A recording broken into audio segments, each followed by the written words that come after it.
नमस्कार दोस्तों, इस चेहरे को तो आप पहचानते होंगे। वही 2000 के नोट में चिप खोजने वाला सू चौधरी, वही चौधरी जो हर रोज एक टेलीविजन चैनल पर अपने शो के जरिए आप तक पहुंचता है, आपके घरों तक पहुंचता है और आपके दिमाग में नफरत और जहर हर रोज इंजेक्ट करता है। हर रोज ऐसे मुद्दे तलाशता है जिसमें हिंदू मुसलमान का एंगल हो। हर रोज मोदी की चापलूसी करता है। हर रोज नफरत और दंगाई मानसिकता के साथ एंकर की भूमिका निभाते हुए ऐसे बुलेटिन परोसता है, ऐसी खबरें परोसता है जो देश में माहौल खराब करने के काम आए, लेकिन मोदी और बीजेपी के नैरेटिव के लिए बिल्कुल मुफीद हो। लेकिन आज इसका जिक्र क्यों कर रहा हूं? पहले भी मैं कई बार जिक्र करता रहा हूं। लोग कहते हैं आप इस चौधरी पर इतना वक्त क्यों खर्च करते हैं, लेकिन मुझे लगता है कभी कभी ऐसे लोगों को, ऐसे दंगाई मानसिकता वाले लोगों को एक्सपोज करना जरूरी है। इनके चेहरे से नकाब उतरना जरूरी है कि जो लोग पत्रकारिता का चोला ओढ़कर, एंकरिंग का चोला ओढ़कर, राष्ट्रवाद का चोला ओढ़कर, देशभक्ति का चोला ओढ़कर हर रोज टेलीविजन चैनलों पर आते हैं, वो दरअसल देश के लिए खतरा है, वो दरअसल समाज के लिए खतरा है, वो इस देश के सांप्रदायिक सद्भाव वाले ताना बाना के लिए खतरा है। ऐसा क्यों कह रहा हूं? गौर से सुनिएगा और सोचिएगा कि जिस बुलेटिन में इस शख्स ने इस खबर को लेकर जो स्क्रीन पर आप देख रहे हैं, 5 दिन पहले, 6 दिन पहले जो कुछ कहा है, क्या अब आज या कल अपने बुलेटिन में खुद को एक्सपोज करते हुए असलियत बताएगा, वो खबर बताएगा जो खबर मैं बताने वाला हूं। स्क्रीन पर आप देख पा रहे हैं, ये YouTube से मैंने अभी सर्च किया, हमारी टीम ने 6 मिनट का ये वीडियो है, 5 मिनट का लगभग ये वीडियो है, 6:19 और 5:06, और रात को जो ये शो करता है ब्लैक एंड वाइट, बार बार जिसमें मैं कहता हूं इसमें ब्लैक ही ब्लैक है, वाइट का पता नहीं। खबर क्या है? बुलंदशहर में मंदिरों पर क्रूरता के निशान। बुलंदशहर में बवाल क्यों?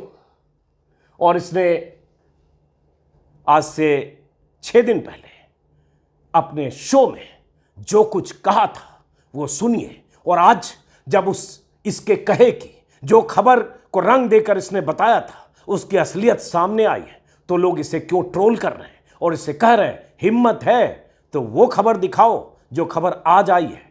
जिस खबर को तुमने ट्विस्ट करके 6 दिन पहले दिखाया उसकी असलियत आज आई है। हिम्मत है सुधीर चौधरी तो अपने इसी ब्लैक एंड व्हाइट में आज व्हाइट दिखाकर बताओ। कहने की जरूरत नहीं कि इसका नाम सुधीर चौधरी है। सुधीर चौधरी है, तिहाड़ रिटर्न है, ब्लैकमेलिंग के आरोप में 1 महीने तक जेल में रह चुका है। इन दिनों राष्ट्रवाद का चोला ओढ़कर प्रधानमंत्री मोदी की चापलूसी करते हुए देशभक्ति के राग अलापता है, लेकिन भीतर नफरत है और दंगाई मानसिकता का पुतला है। क्यों कह रहा हूं, आगे देखते हैं। सुधीर चौधरी ने 2 तारीख का ये ट्वीट है, 2 तारीख का रात 11:51 पर बुलेटिन के बाद एक खबर दिखाई अपने ब्लैक एंड व्हाइट शो में, जो दरअसल ब्लैक ही ब्लैक है। खबर यह था, बुलंदशहर में मंदिरों पर क्रूरता के निशान। देखें पूरा शो, और ये देखिए जैसे मेरे हाथ में कागज है ना, वैसे इसके हाथ में भी कागज है, लेकिन इस कागज में इसकी पोल है। बुलंदशहर में मंदिरों पर क्रूरता के निशान, राहुल गांधी को मुस्लिम लीग सेक्युलर क्यों नहीं लगती। और फिर यही खबर इस शख्स ने दिखाई और उसके बाद ट्वीट किया। अब ये खबर क्या है, खबर को सुनिए और उसके बाद इसका जिक्र क्यों कर रहा हूं। ये देखिए, आज तक ने उसी खबर को ट्वीट किया उसी दिन 2 तारीख को, बुलंदशहर में मंदिरों पर क्रूरता के निशान। और सुधीर चौधरी ने उस आज तक के ट्विटर हैंडल से जो वीडियो ट्वीट हुआ उसी के शो का, उसको रिट्वीट करते हुए लिखा, बुलंदशहर में मंदिरों में शिवलिंग खंडित किया गया लेकिन देश में सन्नाटा है, अब धर्मनिरपेक्षता खतरे में क्यों नहीं। सुधीर चौधरी वही चौधरी, दंगाई चौधरी। उसके बाद क्या हुआ, यह खबर और चैनलों पर भी चली। उसके बाद एक एक करके पोल खोलते हैं, आईना दिखाते हैं ऐसे दंगाइयों को। सुधीर चौधरी का शो जिसका जिक्र शुरू में किया, बाकी चैनल, जी न्यूज, बुलंदशहर के 5 मंदिरों में तोड़फोड़, तगड़ा एक्शन लेंगे योगी। बुलंदशहर में औरंगजेबी गैंग। ये डीएनए जी न्यूज का वो शो है जब चौधरी डीएनए इसमें था, जी न्यूज में यही शो क्या करता था, विरासत छोड़कर आया है। पहले दंगा जी न्यूज में डीएनए शो में फैलाता रहा, अब वही काम आज तक में कर रहा है। यहां अब जो दूसरे लोग हैं इसके वारिस वही काम कर रहे हैं, उतनी ही मुस्तैदी से दिन रात कर रहे हैं। पता नहीं आपको समझ में क्यों नहीं आ रहा। इसी तरह से डीएनए में बुलंदशहर में मंदिरों पर सीरियल अटैक निशाने किसने किए, सीरियल अटैक किसने किए?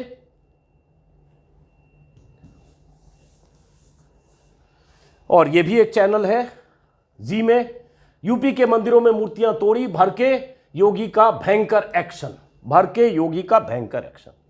खबर देखकर आपको लगेगा कि यार बुलंदशहर में मंदिर तोड़ दिए गए, 4 मंदिर तोड़ दिए गए, शिवलिंग तोड़ दिया गया, भगवान की मूर्तियां तोड़ दी गई, किसने तोड़ी और इतनी बड़ी साजिश है। और जब आपको जिस तरह से खबर बताई गई उस तरह से खबर बताई जाएगी तो आपके जहन में वही लगेगा, हाँ तो बड़ा गड़बड़ है, भगवान की मूर्तियां तोड़ दी गई, हम जिस मंदिर में पूजा करने जाते हैं उस मंदिर को तोड़ दिया गया। ये सुधीर चौधरी तो सही बता रहा है, लेकिन सुधीर चौधरी बता क्या रहा था, और जो बता रहा था उसकी पोल खुली तो आज सुधीर चौधरी सन्नाटे में होगा। क्या वो बताएगा, इसका इंतजार हम आज रात 9 बजे करेंगे, आप भी करिएगा। और अगर दिखे इसके बुलेटिन में कि हाथ जोड़कर ये माफी मांगने आ जाए कि दर्शकों मुझसे गलती हुई, मैं माफी मांगता हूं, तो समझिएगा कि चलिए एक पाप का प्रायश्चित तो किया, लेकिन इस तरह से ये माफी मांगने पर आ जाए तो 365 दिन में 365 बार इसको हाथ जोड़कर प्रायश्चित करने के लिए माफी मांगनी पड़ेगी। ऐसा करेगा नहीं। खबर क्या है जो इसने बताई, वहीं आते हैं सुधीर चौधरी पर। सुधीर चौधरी ने खबर बताई 2 तारीख को। चूंकि वीडियो मैं नहीं दिखाना चाहता, कॉपीराइट का इशू होता है, गौर से सुनिए जो उसने कहा, उसके शब्दों को मैंने लॉगिंग की है, उसके शब्द से। इसने कहा, हमारे देश में मस्जिद और चर्च पर हमले की झूठी खबर आ जाए तो देश में दंगे भड़क जाते हैं, लेकिन मंदिर पर अगर हमला हो जाए तो देश में चर्चा तक नहीं होती। ये बड़े दुख की बात है। और अगर ऐसा होता है कि मंदिर पर हमले हो जाएं, मूर्तियां तोड़ी जाएं, तो दुख की बात है। लेकिन इसका दुख ये नहीं है, इसका दुख है कि आप भड़कते क्यों नहीं, आप ऐसे मामलों पर सड़क पर क्यों नहीं आते, जानते हुए कई बार कि जो बोल रहा है उसके पीछे इसका मकसद कुछ और है। बहरहाल इस खबर में क्या है, अगर देश में मंदिर पर हमला हो जाए तो चर्चा तक नहीं होती। दिल्ली से 110 किलोमीटर दूर यूपी के बुलंदशहर में 4 मंदिरों पर हमला किया गया, लेकिन कहीं कोई चर्चा नहीं। मंदिर पर हमले के 48 घंटे बाद भी पूरे देश में सन्नाटा है। जैसे पूरे देश में तूफान हो जाना चाहिए था, हर शहर में दंगा हो जाना चाहिए था, हर शहर में बजरंग दल के लुच्चे लफंगे हिंदुत्ववादी संगठनों के लोग सड़कों पर उतर जाने चाहिए थे, हर शहर में धर्म ध्वजा लेकर हजारों लोग सड़कों पर उतर के और एक धर्म विशेष को टारगेट करते हुए उत्पात मचाना चाहिए था। पता नहीं क्या कहना चाहता है कि पूरे देश में सन्नाटा छाया है, कहीं मीडिया में चर्चा नहीं है। पुराने मंदिर पर क्रूर तरीके से हमला किया गया, इसके शब्द बता रहा हूं, पुराने मंदिर पर क्रूर तरीके से हमला किया गया है, मूर्तियों को खंडित किया गया है, मंदिरों को तोड़ा गया है। ये सब अपने इस शो में इसने कहा, यूट्यूब पर मौजूद है, देख लीजिएगा गूगल सर्च करके। और उसके बाद क्या किया इसने, यही इसका एजेंडा है। उसके बाद इसने क्या किया, जो जजमेंट ये लोग पहले देते हैं, बुलंदशहर में जो आबादी है हिंदू और मुस्लिम आबादी, उस आबादी का इसने अनुपात बताया कि 20% हिंदू हैं, 20% मुस्लिम हैं, 80% हिंदू हैं। और एक हत्या की वारदात हुई है, उस हत्यारे को बुलंदशहर में पकड़ा गया, वो मुस्लिम है, उसका नाम लेकर जिक्र करके उसी का बुलंदशहर, वही बुलंदशहर। एक तरह से यही बताया कि वहां जो मुस्लिम आबादी है, किसी मुसलमान ने ही उस मंदिर को तोड़ा, या मुसलमानों के गिरोह ने तोड़ा, या साजिशन तोड़ा, मुसलमानों ने उस मंदिर को तोड़ा। कहा इसने नहीं, लेकिन बिना कहे यही आप तक पहुंचा दिया इसने।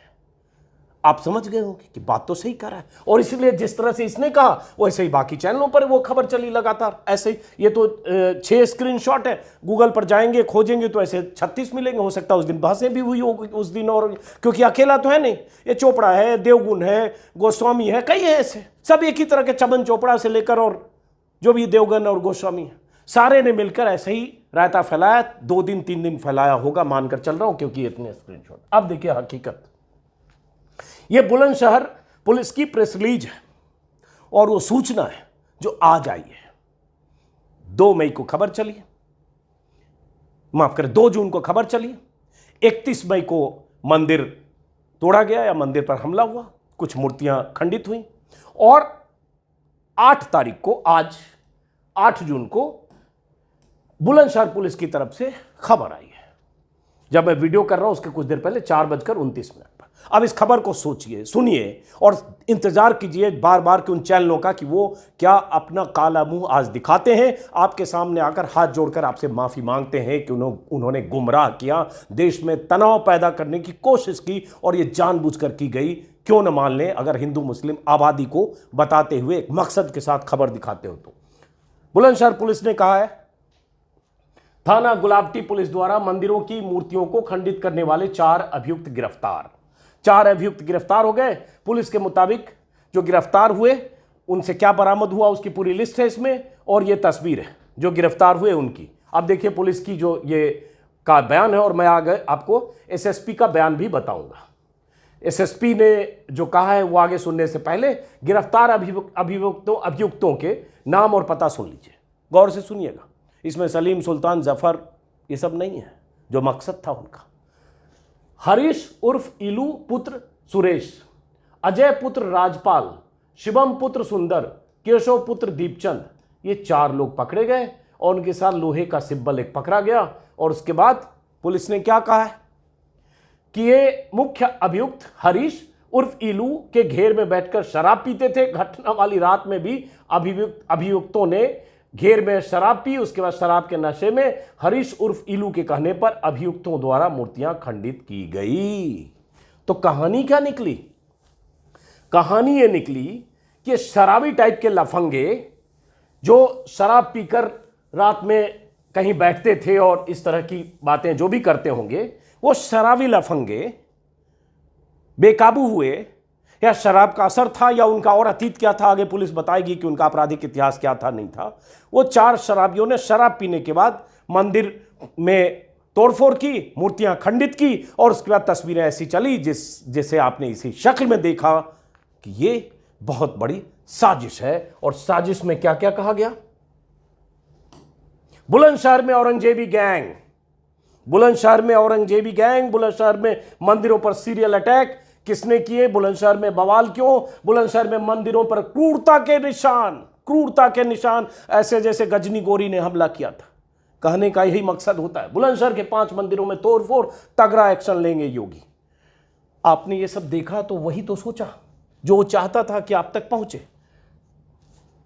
ये तस्वीर है उन 4 की जिनका नाम मैं बता चुका, जो पुलिस के शिकंजे में है। माफ करें, ये 4 नाम बता चुका। अब जरा आपको बताते हैं पुलिस ने जो कहा है। उससे पहले एक वीडियो मैं दिखाता हूं। ये एसएसपी हैं बुलंदशहर के, श्लोक कुमार। एसएसपी साहब ने क्या कहा है वो भी सुनिए, और उसके बाद कि आज ये वीडियो कर क्यों रहे हैं और हम रात 9 बजे और आप क्या खोजें चैनलों पर आज और कल। 31/1 की रात्रि में थाना गुलावटी क्षेत्र के ग्राम बराल में ये सूचना मिली थी कि वहाँ पे गांव की बाहरी ओर कुछ मंदिर हैं जिनमें लगी मूर्तियों को खंडित किया गया है। इस संबंध में तत्काल थाने पर मुकदमा पंजीकृत किया गया था और 5 टीमों को इस घटना के अनावरण के लिए लगाया गया था, जिनके द्वारा आज इस घटना का सफल अनावरण किया गया है। इसमें कुल 4 लोगों की गिरफ्तारी की गई है, जिसमें कि मुख्य अभियुक्त जो है उसका नाम हरीश उर्फ इलू है। ये उसी गांव बराल का रहने वाला है। पूछताछ में ये बात प्रकाश में आई कि हरीश के घेर पे लोग बैठकर शराब पीते थे। जिस दिन की ये घटना है उस दिन इन लोगों ने शराब पी और उसके बाद ये लोग वहाँ मंदिरों में गए और वहाँ पे तोड़फोड़ किए। घटना में प्रयुक्त एक सब्बल जो कि इन लोगों ने इस्तेमाल किया था। बस यही है मोटे तौर पर, वही जो मैंने बताया पुलिस की प्रेस विज्ञप्ति में वही खबर है। तो क्या निकली खबर, कहाँ से शुरू हुई बात? औरंगजेबी गैंग, मुस्लिम आबादी, क्रूरता के निशान, किया किसने? नाम आ गए सामने। अब जब नाम आ गए सामने तो क्या सुधीर चौधरी आज रात में या वैसे और लोग जिन्होंने चैनलों पर शोज किए और दिखाए आज रात में वो बताएंगे कि दरअसल ये किसी औरंगजेबी गैंग का या किसी मुसलमान का या किसी ऐसे हिंदुत्व विरोधी धार्मिक गिरोह का उसका कोई मकसद नहीं था या उसके निशाने पर मंदिर नहीं थे? नहीं बताएंगे। तो हो ये रहा, ट्विटर पर लोग जैसे मोहम्मद जुबैर हैं, मशहूर फैक्ट चेकर हैं, हालांकि फैक्ट चेकिंग करते करते इन्हें भी जेल जाना पड़ा था। जुबैर ने सुधीर चौधरी को टैग करते हुए लिखा है, बुलंदशहर जिले के बराल में 4 मंदिरों में मूर्तियों को तोड़ने के आरोपी हरीश शर्मा, शिवम, केशव, अजय को पुलिस ने गिरफ्तार किया। इसका चर्चा क्या आज ब्लैक एंड व्हाइट में होगा? और सुधीर चौधरी को टैग करते हुए रीट्वीट कर रही है। जैसे आज तक ने, चूंकि परसों नहीं 2 तारीख को आज तक ने इस खबर को ट्वीट किया था, बुलंदशहर में मंदिरों पर क्रूरता के निशान, उसको भी जुबैर ने लिखा कि इस फैक्ट ये है। तो दरअसल हकीकत इनकी अब सामने आ गई। ऐसा बहुत सारे लोग लगातार सुधीर चौधरी को टैग कर करके लिख रहे हैं। और मैं बार बार कहूंगा, सुधीर चौधरी का सवाल नहीं है, सवाल उस मानसिकता का है। सुधीर चौधरी एक चेहरा है, एक प्रतीक है ऐसे लोगों का, ऐसे दंगाई मानसिकता वाले एंकर का, जो दरअसल इस दौर में देश के लिए बहुत बड़ा खतरा है। इस दौर में जो हर रोज पत्रकार और एंकर के चोले में चैनल पर आते हैं, कोई डिबेट करता है, कोई बहस करता है, कोई शो करता है, कोई ब्लैक एंड व्हाइट करता है, कोई आर पार करता है, कोई कुछ करता है, कोई ऐसे अलग अलग नाम से शो करता है, लेकिन दरअसल ये सब के सब एक ही थैली के चट्टे बट्टे हैं। और इनका मकसद है बीजेपी के हिसाब से देश में हिंदू मुसलमान का नैरेटिव तैयार करना, बीजेपी को मुफीद लगे या बीजेपी के पॉलिटिकल एजेंडा के हिसाब से देश में हिंदुत्व को एक तरह से खाद पानी देना और मुसलमानों के खिलाफ माहौल तैयार करना। इन सब का मकसद है कि प्रधानमंत्री मोदी के लिए कवच बने रहना। प्रधानमंत्री मोदी, उनकी सत्ता, उनकी सरकार, योगी पर कोई आरोप लगे तो मौन साधना और तलाशना कि कैसे विपक्ष को टारगेट कर सकते हैं। हर वक्त ऐसी खबरों को तलाशना, ट्विस्ट करना जिससे विपक्ष पर तो निशाना सधे लेकिन सरकार बचे, क्योंकि उस सरकार के सामने ये सब दंडवत हैं, चापलूस हैं, चाटुकार हैं, सब उस तरह की हरकत करते हैं जिससे प्रधानमंत्री के दरबार में इनके नंबर बढ़े। और इसकी तस्वीर तो अभी हाल में आई थी, अमित शाह के साथ जायके का मजा लेते हुए। बहरहाल खबर आपने समझ ली। पक्के तौर पर किसी चैनल पर यह खबर दिखेगी नहीं। जैसी चिंता यह व्यक्त कर रहा था कि मंदिरों पर हमले हो गए और देश में कहीं चर्चा नहीं है, 48 घंटे बाद सन्नाटा है, तो अब हम इंतजार करेंगे कि इसके चैनल पर चर्चा होती है या नहीं, सन्नाटा टूटता है या नहीं।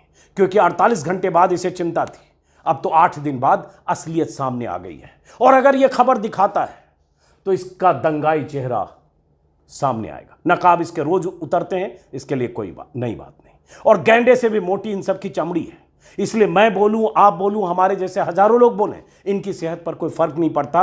अभी जब मैं ये वीडियो बना रहा हूं तब ये फिर कुछ ऐसे ही तलाश रहा होगा जो रात में लेकर 9 बजे आएगा, नाम वही देगा ब्लैक एंड व्हाइट, जिसमें सिर्फ ब्लैक ही ब्लैक होगा, व्हाइट का पता नहीं। हर रोज आपके घर आता है, सतर्क रहिए।